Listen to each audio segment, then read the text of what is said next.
Many people will be curious to ask why did I do a San Antonio Spurs Meta Knight? Because Victor Wembanyama, even though he is only 22 years old, even though he is not a U.S. citizen, he is from France, spoke up about the atrocities that ICE is committing. Doc Rivers did apparently, and he did to a very deep extent, and I'm appreciative that he did.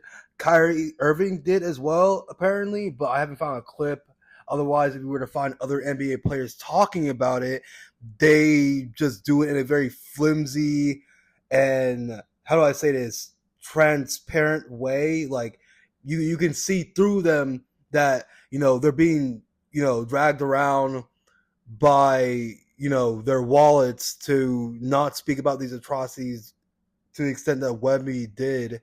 And because of that, I see that the San Antonio Spurs logo is a logo resistant and to stand up for what is right. Don't be like the people who are just sitting by, not saying anything, not just because people are being slayed by ICE, but people are being sexually assaulted by ICE. You heard that right. There was a case where a Hispanic woman was detained for months and had to make a deal with an ICE officer where if she were to be sexually abused by him, sexually assaulted by him, she would be allowed to see her daughter, which is not being spoken enough on news headlines. I typically speak up about this stuff a lot. I took a break because I thought it was pointless, and typically I have no one to talk to about this stuff.